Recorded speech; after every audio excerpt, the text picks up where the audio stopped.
Hi, I am Aga from RV's Artist. I switched to Corona a couple years ago and I remember my feelings back then. It was something new, fresh, and with the best ever option, the light mix. From that time, it has never been so exciting to compare these engines again. After Chaos Group released a new version of V-Ray with Lightmix, the question stays in my head. Is Corona still better for me? Today I love to show you my comparison between V-Ray 5 and Corona 5 and again try to answer this question.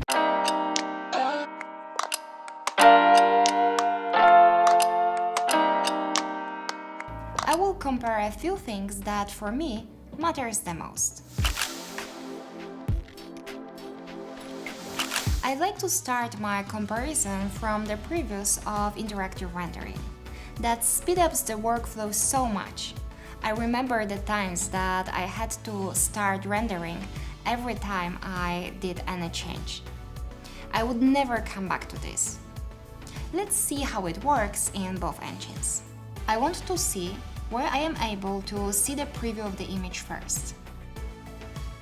You can see that Corona preview response is quicker and I am able to start work on the image there.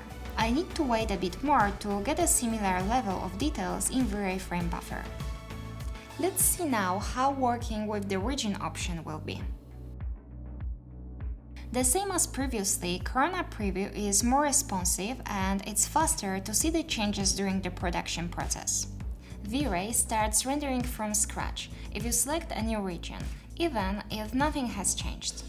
It's very annoying for me. Now let's take a look at the options that frame buffers give us. If you want to see more details in Corona, we can use 2D zoom pan mode and it automatically renders it in the frame buffer. And we can easily work on specific parts of the image.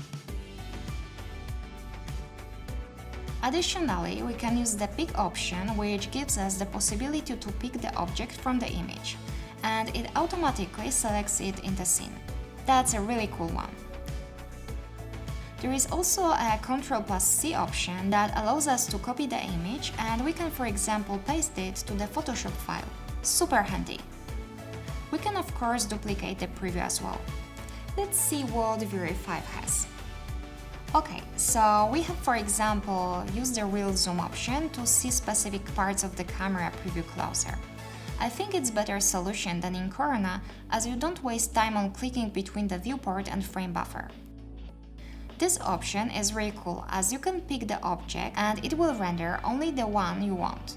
Super handy when you, for example, work on the material of some object.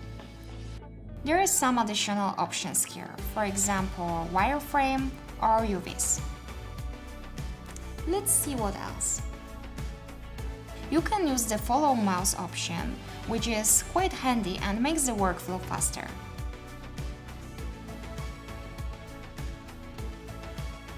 As in Corona, you can select objects from the scene by clicking on them at the render preview.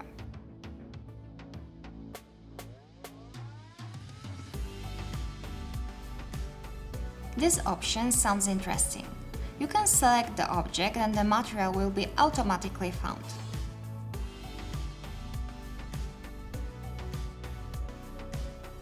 Okay, let's take a quick look at what opportunities the post-production give us.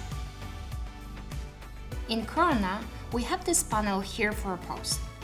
There is the tone mapping panel where we can adjust different settings, for example exposure, highlight compress, white balance, and so on.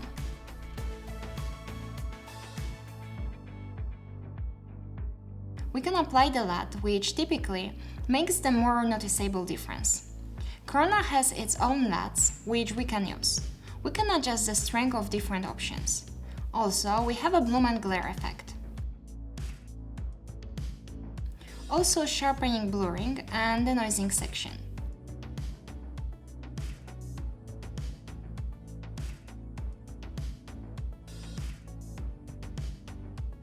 Also, we have light mix where we can adjust values and colors of specific lights. Now let's take a look how it works in V-Ray. Here we have the layers panel. so we can add different layers to the image. What is really cool, and it's not possible in Corona, we can add a few layers of the same adjustment on the same image.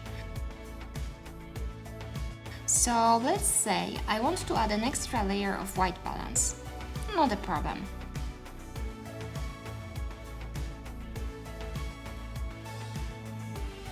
Extra exposure layer, simply add it.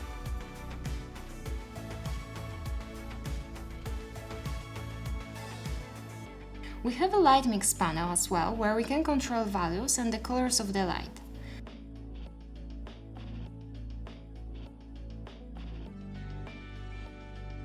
What is pretty cool, when adding the light, it will be automatically created in the light mix section after rendering.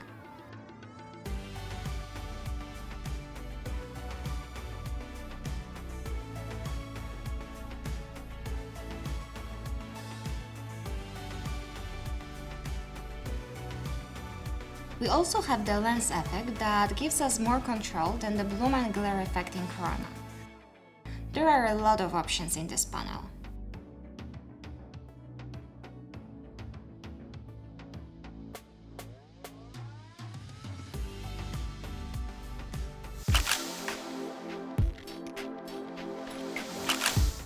There is a new feature in V-Ray 5 that I haven't known before, the new Sun and Sky model.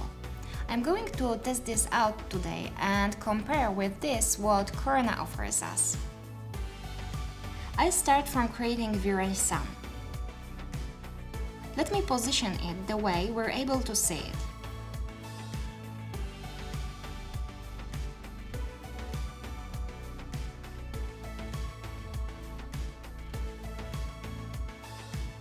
I need to hide a few objects to make the sun and sky visible in the scene. Okay, let's see what happens.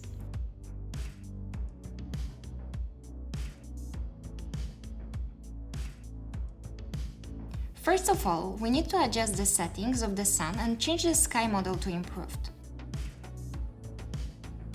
I need to adjust this a bit. Let's make the size of the sun bigger and let me move it so we can see it.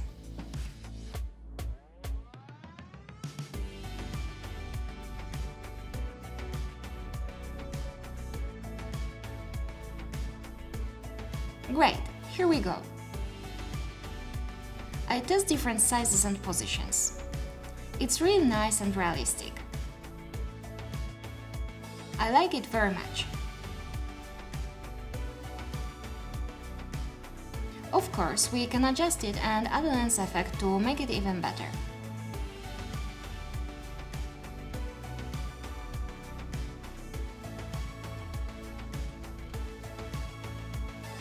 I set up the sun the same way I did it in V-Ray. I won't be adjusting this much, as you can see from the beginning, it looks worse than in V-Ray. So definitely, for now, V-Ray 5 wins here. But I've seen that in the new Corona, the team announced that there will be a new model of sky, which looks really nice. So we'll see in the future how they go.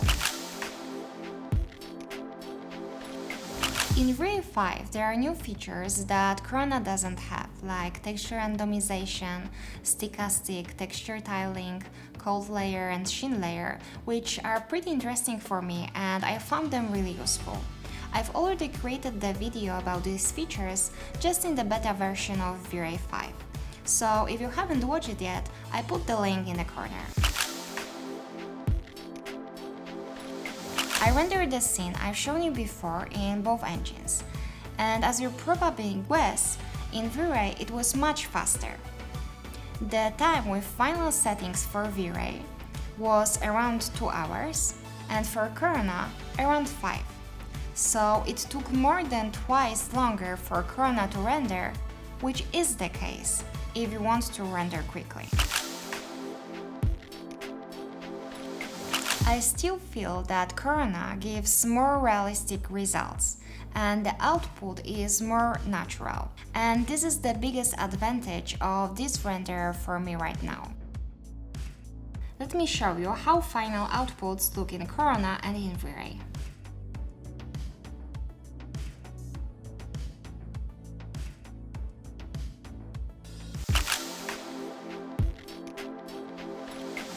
Let's take a look at the pricing for both engines. So for one workstation license for Corona, you need to pay at least around €25 per month, and you get free floating render nodes. Cost of V-Ray is €70 per month, and you will get only one render node. So in terms of pricing, Corona is more affordable. All in all, I'm really excited to work in V-Ray again. The job they've done is huge and it improved a lot.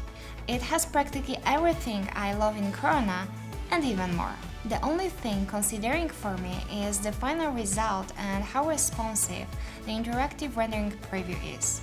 I still feel that Corona gives more realistic results. I think I will be using both engines depending on the scene and the results I will be going for. But for sure I will be using V-Ray more often than in the previous years. Anyway, if you want to learn how to create beautiful images in 3ds Max, I'd like to invite you to check out our visualization training, which is available in both engines, V-Ray and Corona. Click here to check it out on our website. Bye bye!